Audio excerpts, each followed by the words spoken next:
Okay, so let's do one more. We're only 40 minutes. Okay, do one more, number 10. And it says, the blessing that one recites upon mitzvah remains in effect until the fulfillment of the mitzvah is interrupted. Oh, that's interesting, right? When it is interrupted, a new blessing must be recited upon beginning the mitzvah again. This year discusses which events constitute the interruption with regard to the wearing Tallis. Okay, so when you take it off, and it's considered to be interruption. Okay.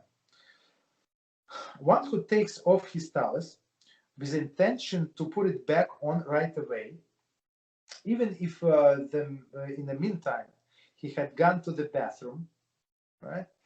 When he puts it back on, he does not recite another blessing over it.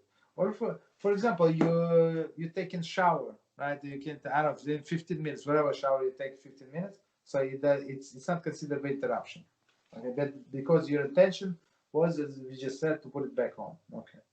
The reason, yeah, because you had like kavanah on it, you had kavanah. Yeah. So I'm taking it off, but right after I finish, I put it back on right away. Okay. The reason for this is that since technically the halacha is that one is allowed to go with the Tallis into the bathroom. So we're talking about big Tallis. He's going to clarify. Okay, bathroom. Therefore, going to the bathroom is not considered interruption of the mitzvah. Okay, so technically you can, even though nobody does it. They're going to yell at you. So commentary.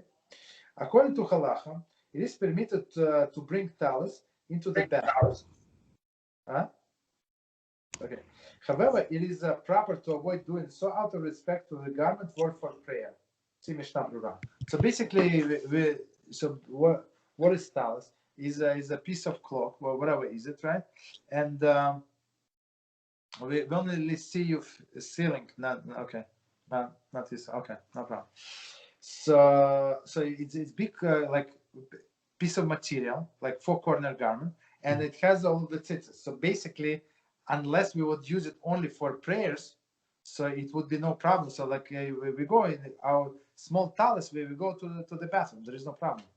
So there is no problem with to bring your tzitzis into the bathroom, right? So technically we can, but because we use it only for prayer, it's a special garment used for prayer. So we give it special respect, and we don't do it basically. Okay. So continue. Sorry, put number 66. Okay, continue. So since technically, as you said, you can go to the bathroom with the Tallis, so it's not considered to be interruption. But you, out of respect, took it off. No, so of course you had in mind to put it back on. However, if when taking off Tallis, he had not intended to put it back on right away, and he is hidden charge, then he changed his mind and put it back on, he must recite the blessing anew upon doing it again. Okay, so let's see the commentary. Like, yeah, go ahead. Before you go into the commentary, right? If you recite the blessing again, does that mean that you have you get an extra mitzvot for reciting the blessing, or no? No, actually, it's opposite could be true. So Yeah, it could be that it is a blessing in vain. So if it's not necessary blessing, so it's actually biblical. It's a biblical not to recite the blessing in vain. You understand? So it's bigger issue than not to say the blessing. So if you're not sure whether to say blessing or not to say, do not say the blessing. That's like simple rule. But what about like on food? Let's say you're obligated to say shakol even if you don't know. Like let's say you don't know what this food is. No, like well obviously it's kosher. But that's not what I said. I said like additional blessing. I said sorry, maybe I was not clear. So additional, if you're not sure, you said the blessing. For example, you start drinking your coffee, your tea, right? And you're asking, so did I say blessing? I did not say blessing. So basically, they say do not say new blessing. If you're not sure, do not. So, but there is a solution to this issue. So you just take some other thing that with the same blessing, Like let's that you did not have in mind.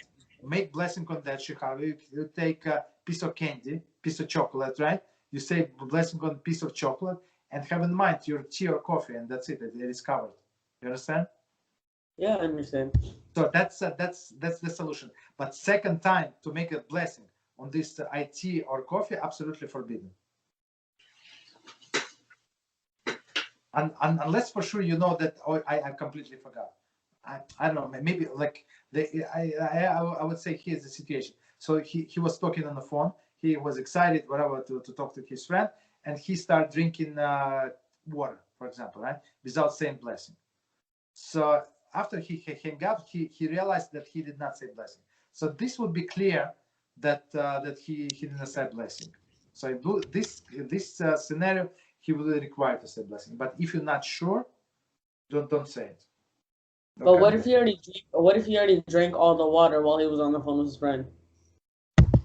If he finished? Yeah, if he finished the water. No, while if he was he on. finished, he finished. No, then what can you do? No. Okay.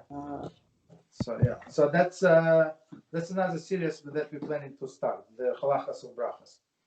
All of the blessing, all the combinations of blessing. Okay, continue. 67. Removing the tallis with intention not to put it back on right away constitute the interruption in a performance of mitzvah and mandates the recitation of the another blessing.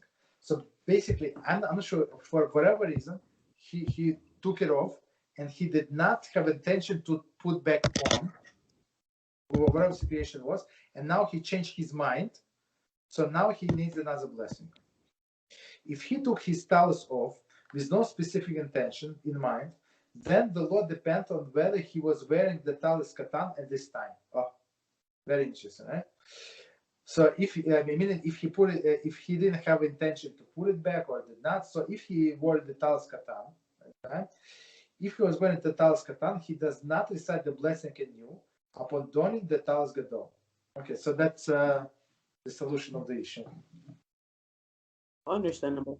Okay, but if he was not wearing the tallis katan for whatever reason, he must recite the blessing anew when he dons the tallis again. Okay, it's from Mishnah Brura. So Mishnah Brura in the same place adds that one who removes his tallis in the middle of the prayer, even without any specific intention, is considered as one who planned to put it back on right away.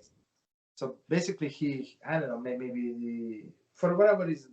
Yeah, but he just took it off for whatever reason, right? So he didn't really have any intention of putting it on. So therefore, it's not that he didn't have intention. When the prayer is not done, so his intention, so like simple rationale. So if the prayer is not done, he's planning to have this tallis until the end of the prayers, right? Logic. Okay. Right. So it's like even he took it off for whatever reason, so we're not required to him to say a blessing. Okay. Continue. Let's try to finish this. If one tallis inadvertently slipped off, okay, so he's possible, right? He was not paying attention. The law is as follows: if part of the tallis remained of his body, even though most of the tallis had fallen off, right? He's doing something and he does not pay attention. Since part of the mitzvah still remains on him, he need not to recite the blessing again. So and he was not aware, right? Okay. When straightening it upon himself. So maybe he caught it with his hand and it slip off from one shoulder and stuff like that. But if no part of the tallis remained on his body, meaning it completely fell on the floor, even if he still held onto the tallis with his hand, since no part of the mitzvah remained on his body, so he caught it up with his hand, but it's on the floor, as the fact that he holds it in his hand is not considered remaining part of the mitzvah, since the mitzvah is not for one to hold the tallis in his hand. So basically, if he caught it while it was slipping off, so you just you still have to say the blessing again because the mitzvah is. Yeah. So it's not the holding in your hand is not the mitzvah, right? The mitzvah is to have it on your body, right? Exactly. So when you say blessing, big blessing, so it's a blessing on the wrapping of the tallis. but rather to wrap one's body with it. Okay, as we explained.